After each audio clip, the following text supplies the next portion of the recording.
We just got that update from police that 2 men were shot here this evening and one of them died. The other was taken to the hospital. We're hearing a warning from the Federal Protective Service right now, a warning that they could declare an unlawful assembly. You can see the fog of tear gas. This is the other direction. This is up Morrison.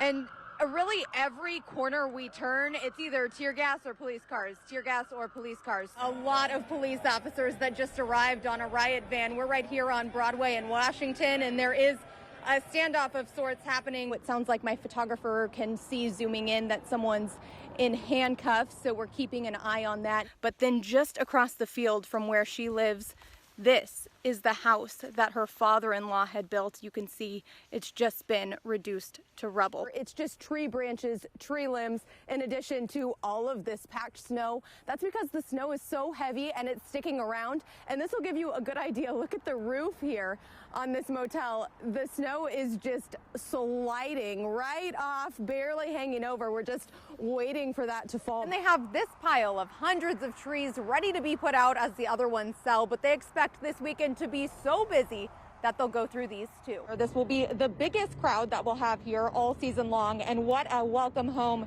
it will be for the Trailblazers. I want to bring in President and CEO Chris McGowan. If you are expecting a Christmas gift, it just might be in here. We are at the USPS Processing and Distribution Center in Northeast Portland, and I want to show you something super cool about this place. See this like carousel type machine with all of the packages on it?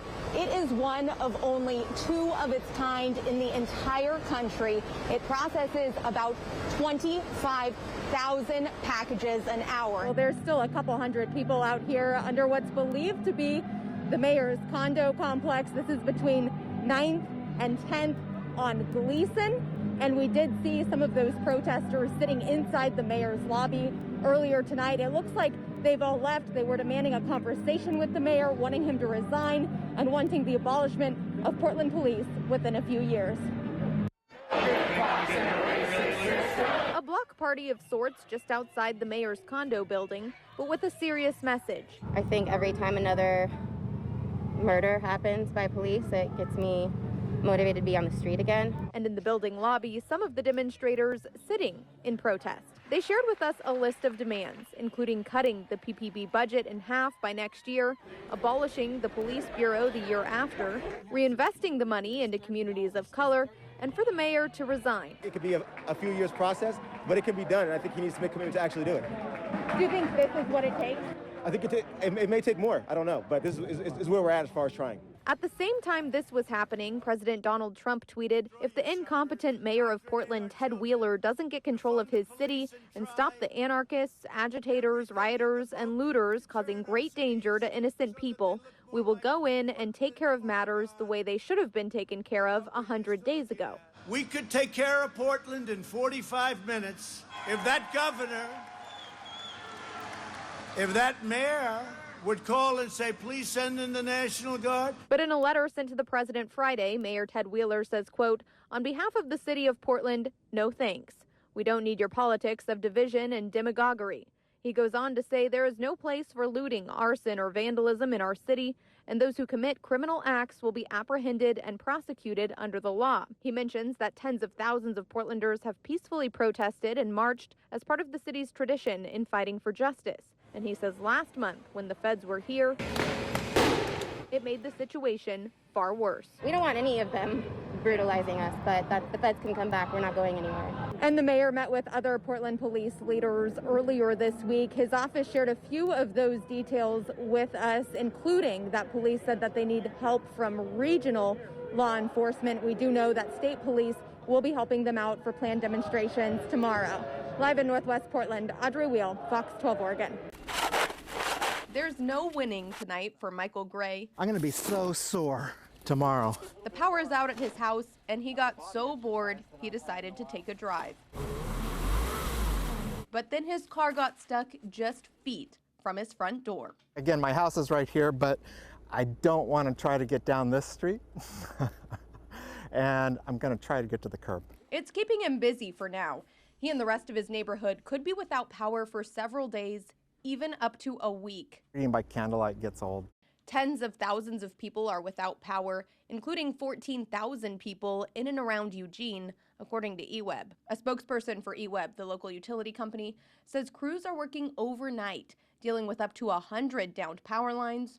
Most of those are from downed trees that gave way to the weight of the snow. But for some people, power is the least of their worries. Check out this giant oak tree that fell into this family's driveway and even into their garage. But this was crazy. Liz von Welsheim says her generator keeping their lights on is so loud, they didn't even hear that tree fall, or the other two leaning on top of it. The neighbor actually called us and said, hey, you know, you got a tree in your driveway. And we're like, oh, yeah, well. So we came out and we're like, oh, my God. It's 3 trees and they're huge and it took the fence down. Now the tricky thing for everyone here is waiting. Utility crews are having trouble getting to down lines with the neighborhood roads looking like this. And the tree trimmers? It might take them a while to get here too. Meanwhile, you're stuck. I know, and I'm worried it's going to start leaking. Each of these hearts represents an Oregonian who lost their life to COVID-19. And with more than 1,400 deaths statewide this year, creating this memorial has been quite the endeavor. With brush in hand, love in her heart, for those she does not know, finding solace on the canvas, wishing to bring a smile to those who have suffered, wanting those gone to be more than mere numbers. It's an ode to an artist in a studio where the method matches the mission. You start with one thing, you wind up with something else, and it's kind of like magic. Paintings as individual as those they represent. That's really people. There's a certain amount that you can influence, and then there's just who they are. I could tell you all about Jan Trillinger-Dwyer's process, how she uses acrylic paint, even a blowtorch. But there's someone else whose written words bring a deeper perspective, who day in and day out for the past 10 months has seen the love pour with every drop of paint. She walks up the bare wooden stairs, the sound of creaking wood. He's the one who wrote the poem, her husband. How do you bring love to so much sadness? With bright colors, she's often heard to say. Jim Dwyer says he never could have imagined that by 2020's end, he and his wife's home would be covered in hundreds of canvas hearts. This was the first one. Jan decided back in March she should make one for each Oregonian who passed away from COVID-19. I was just home and locked down and trying to figure out what to do with myself and deal with my own sadness and anxiety about it. It was a small project at first. A big day was maybe 6 or 7 folks. That eventually became overwhelming as daily death tolls grew. And it's now a public display of the pandemic's toll called the Front Porch Gallery. There have been days that I had to kind of pump myself up, 54 in one day, that I had to take a breath. In fact, starting in December, Jan had to switch from painting a canvas per person to a canvas per day. But the symbol remains the same. Each heart represents a person, and each person represents love. Now going into the new year, she hopes for better days ahead. But she and Jim both know her work here is not done. Those that passed, those that lost so much, if they can't stop, she can't. Up high in her place of refuge, you will find her, painting that which unites us all, our hearts. And Dwyer says anyone who wants to help make hearts or who wants to display some of these hearts can reach out to her. We'll put a link to her Facebook page on our website, kptv.com. Reporting in Northeast Portland, Audrey Weil, Fox 12 Oregon.